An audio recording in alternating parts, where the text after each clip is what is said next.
We have our final talk by Mariana di Giacomo from the Yale Peabody Museum of Natural History, who, before I'll introduce her completely, has been a helper and working the social media with a whole crew of people, and has really helped make this. If you've heard about this on Twitter or Facebook or any of the other social medias, we have Mariana the thanks.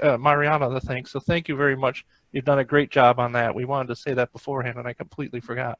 So the talk is entitled, "What do you get when you mix Filipino Silversmiths, President Taft, in a giant shell? A massive punch bowl."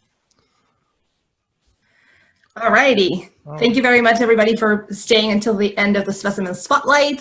This has been a great session.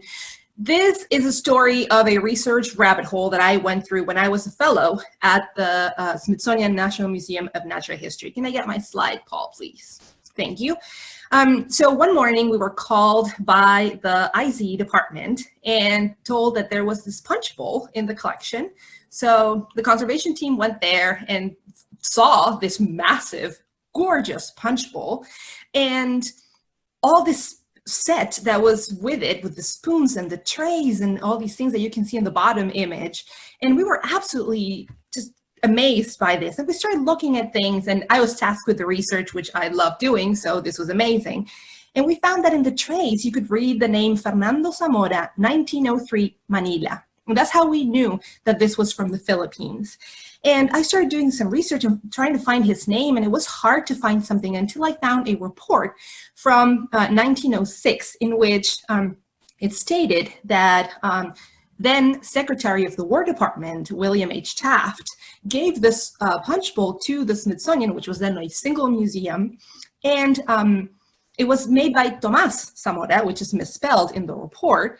And so I said, okay, there is another Zamora, maybe it's the same guy with two names, I don't know. We continued doing some research, and we found in the records that this was originally been given to anthropology, and anthropology had given it to the invertebrate zoology department in 1965. And for a while, it was lost to the collection.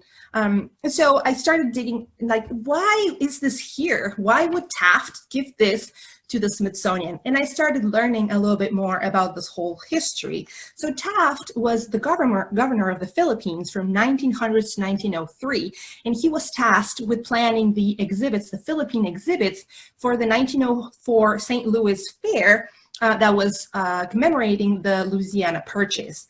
And so he prepared this giant exhibit, and this was in the exhibit. And how do we know that? Well, there are reports everywhere. And in the right, you can see the title, Find Filipino Handiwork. And this that I found in a newspaper article just talks about this amazing piece and the whole set, and it explains which lid goes to which pitcher, because there's 12 cups, 12 spoons, a coffee pitcher, and a milk pitcher. It's just so gorgeous and amazing.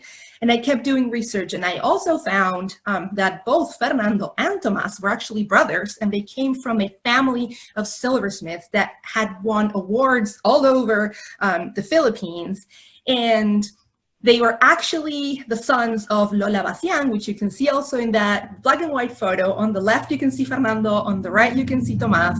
And in the middle, sitting there, is Lola Basian, who was also a storyteller in the Philippines and Manila. And so all this rabbit hole of research that I went through ended up with a lot of cool history to tell to the IZ department about the history of this object that they own. And then we also found, digging up a little bit more, that when they received this punch bowl, they actually had featured it in their historic and famous holiday parties, not with punch, I promise.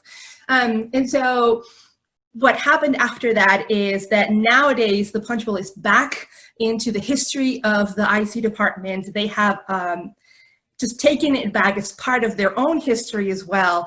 And it has been featured in some of the parties as well as this amazing and gorgeous object that they own. And maybe, who knows, in the future, this can be exhibited. But I know that at least one paper has come from this research since the time when I was there analyzing everything that was going on. So it's just a huge amount of history that just contain in one punch bowl and a whole coffee set. Thank you very much. Thank you, Mariano. Excellent story and a beautiful punch bowl there. Are those little silver wires, are they holding that in, or are they broken off, or they look delicate? They are algae, and it's just this whole scene of the sea. It's mermaids and fish, and so this gorgeous scene. And we had found some of the pieces detached, and here they were attached again, because this was also cleaned by a conservation intern. So yeah, it had some pampering after we found it. Excellent. And thank you again for doing all the social media. How many social media posts have you guys put out? Do you know? I don't know, because the tweets vary between each post. So each talk, so a talk can have between 1 and 5 posts. There must be hundreds then that have gone out. Yes, there's a lot. Right. There's some more questions within the chat and within the Q&A. Any thoughts on how to document these amazing stories in our collections records? And I think that's towards Mariana, but probably anyone could chime in if they have any questions. I think the fact that there's a paper already is already a good sign of documentation that's associated. All of this information, I put together a report, and that report was uploaded to EMU. So we already have all this information in one single place.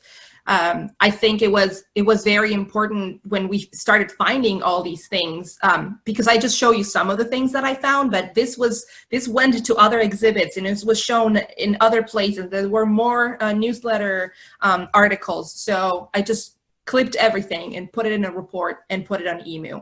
So having a database where you can connect the record, the specimen with the story, I think it's a very important thing.